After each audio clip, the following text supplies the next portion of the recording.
reforms in the public financial system, I can guarantee that in this flyer, which I have distributed, there is number one issue of lobbying for legislative incorporation of ICPAK members to the board and government private sector.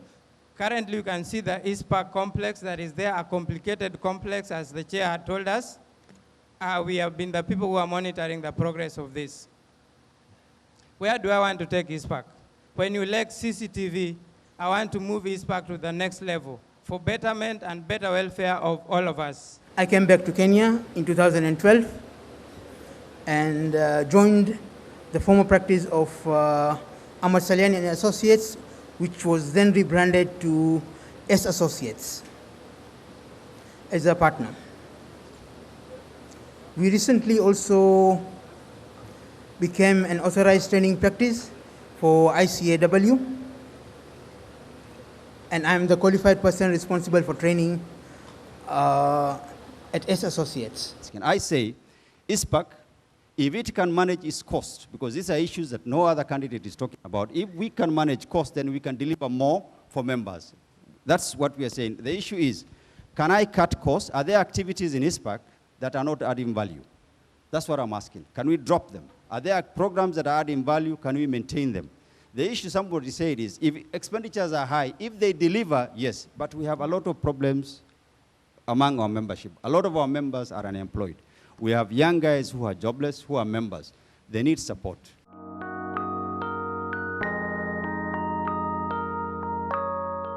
The interesting thing is, when you look at the tourism situation in our country today,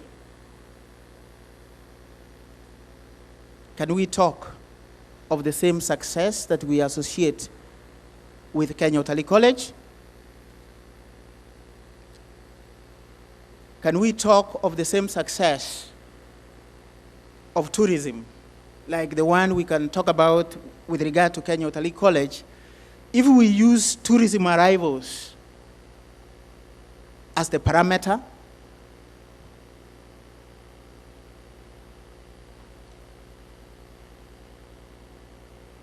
Many people will answer that question differently.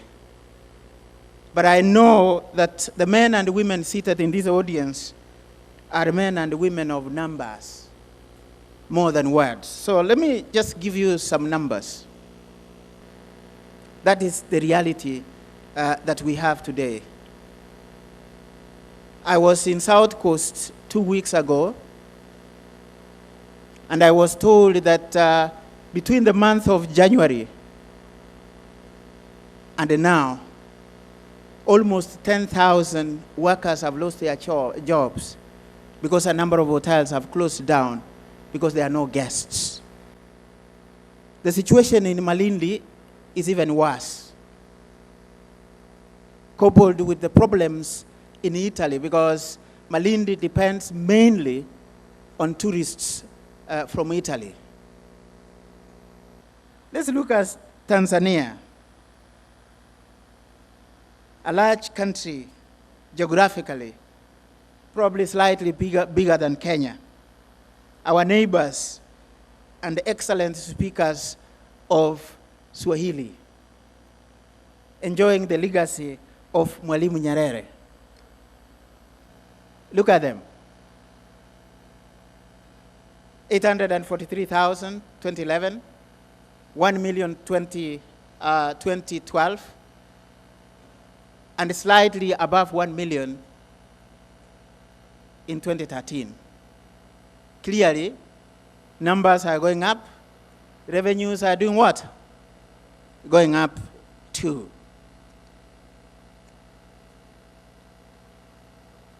So, what is happening with our case? Our numbers, our arrivals are going down.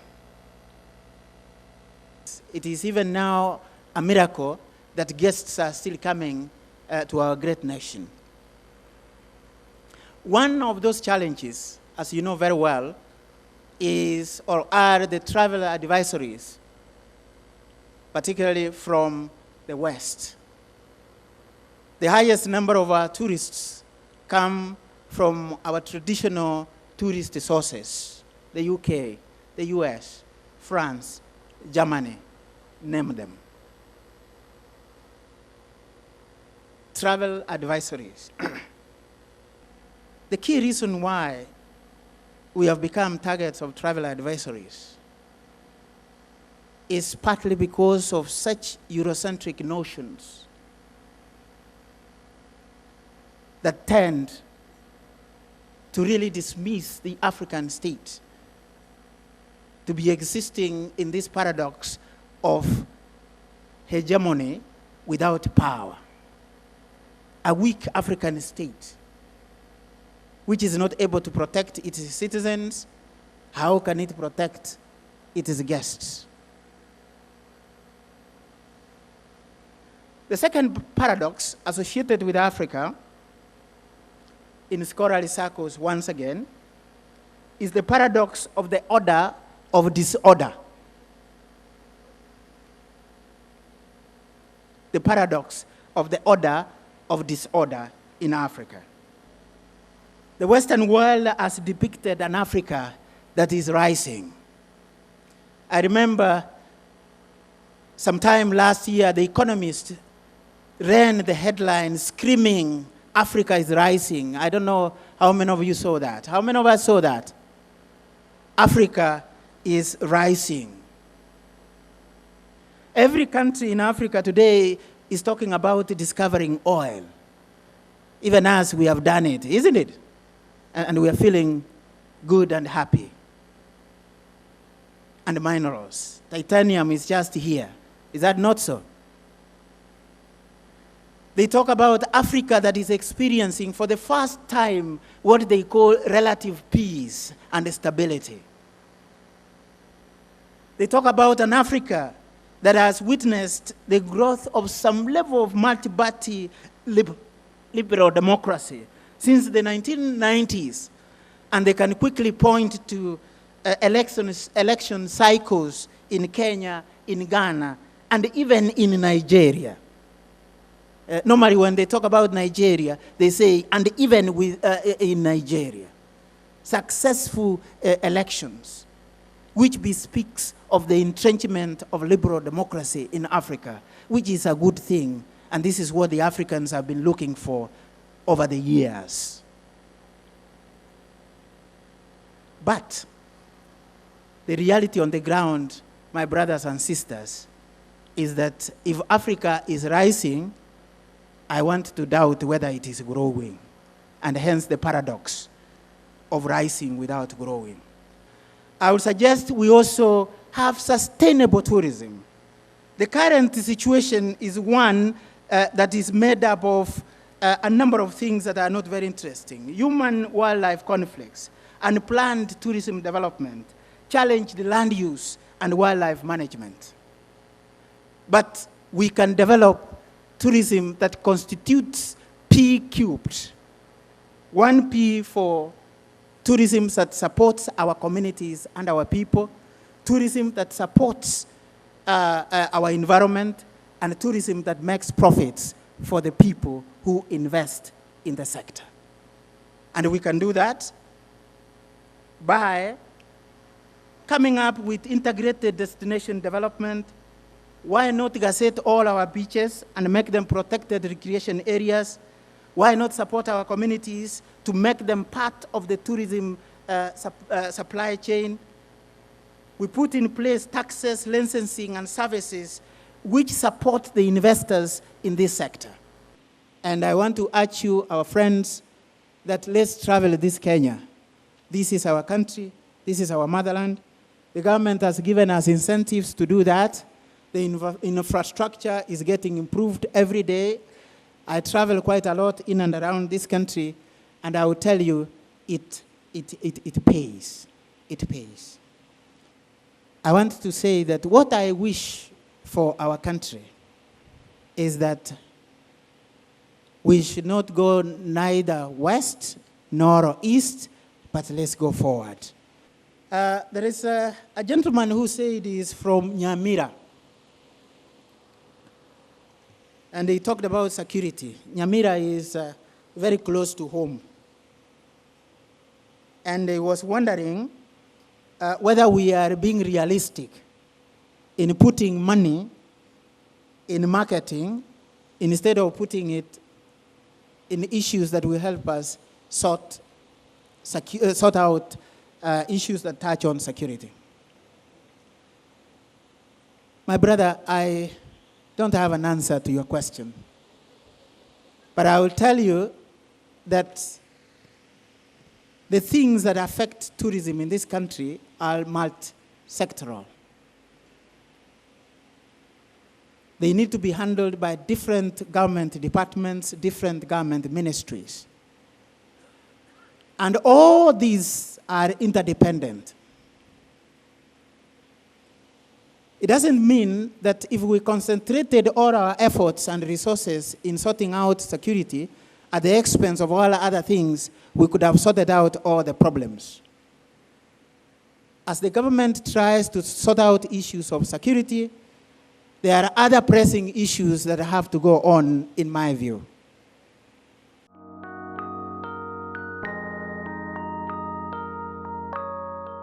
Obviously, the first question that comes to mind, what is corruption? Transparency International, I chose to take their definition because Gladwell was to deal with it. And it talks of corruption as an abuse of entrusted power. Can you ask your neighbor, are you corruption-free?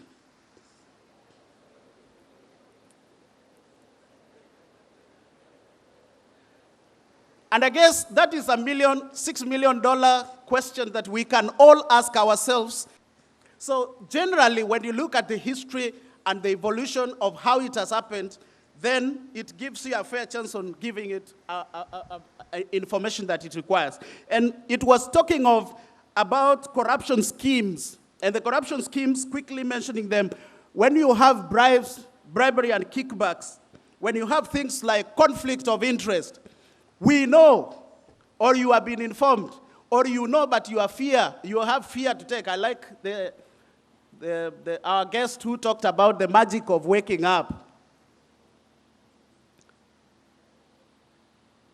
You fear talking about it. You dread it. Your job is on the line if you mention it. That is what we grasp with.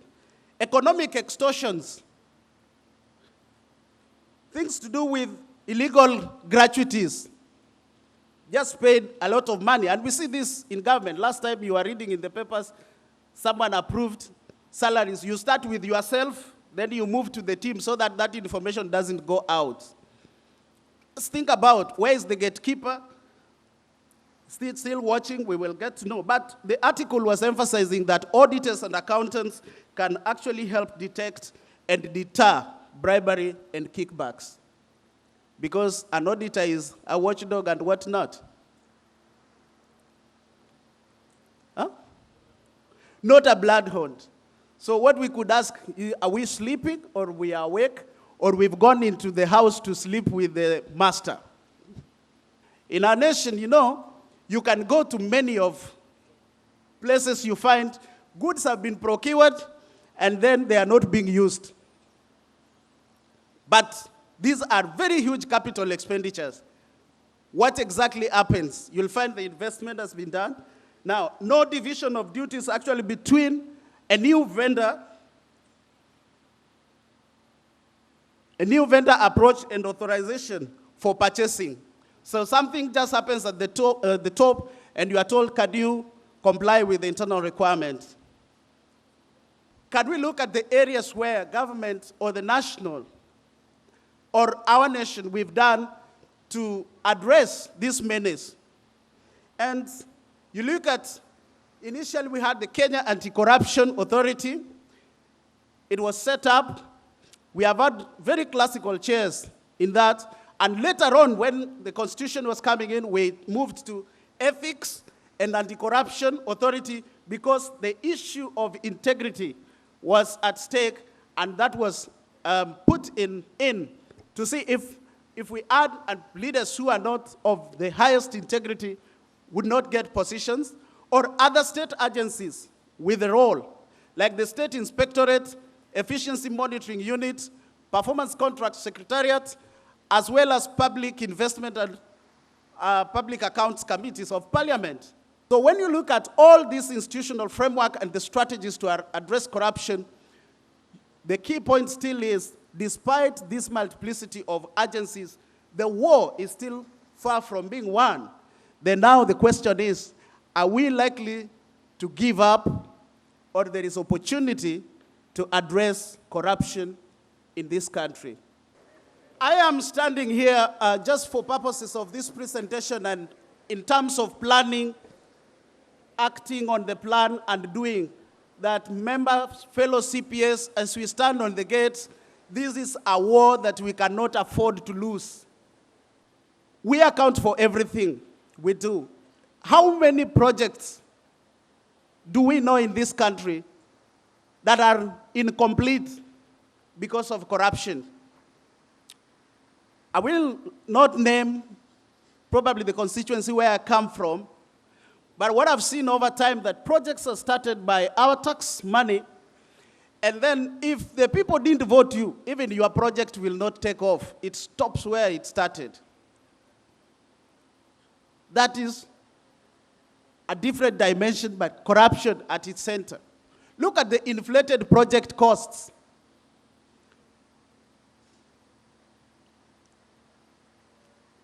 And we are not saying all of them, but what it costs us.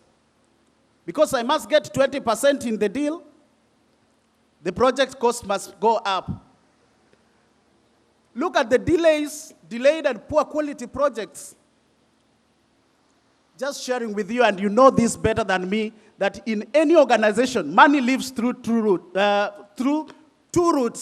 True or false? CPS, money lives through two routes in organization. One is procurement, and number two, payroll. Now, do we see what is happening in them? Where is the position of the CPA and his team? Why don't we close the gate, or the gate is so big it's left wide open? Who is assisting them? Or who is assisting them? But I want members just to look at this. We were supposed to do it like in a chorus. That may it be known. Aya, follow after me. May it be known to all men and women that 20th May 2015, while in Mombasa, and you can say, you say your name, I renewed my vow to be a faithful steward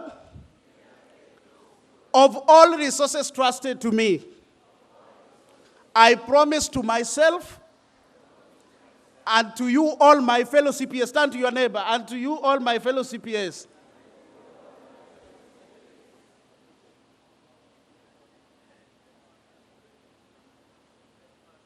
and seminar participants, I'm part of this, and that I shall not be in company of the corrupt. May it be known that I agree to this freely. Oh, ICPAK, help me.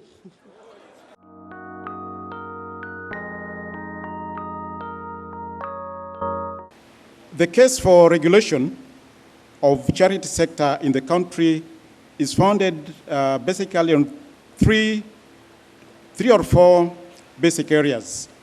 The first one is the appreciation by the government that charity sector has a very important role in this country. And one thing that happens is that there are certain areas of our country where it's only NGOs that are able to give services that are otherwise supposed to be provided by the government. So on that basis, the government has been able to appreciate the role of this sector in complementing development work. And given its contribution to the economy, it is so significant that it's an area that cannot be ignored per se. The annual contribution to the GDP of this sector ranges between 90 and 100 billion Kenya shillings from our recent survey. However, this does not include the entire sector players. We have had one challenge with the regulation, and this is having diversified registration regimes, some of which those NGOs that operate under them, they're not able to, they're not really able, but they don't account for what they are doing. So the 100 billion I'm talking about is what we are able to analyze as a regulator.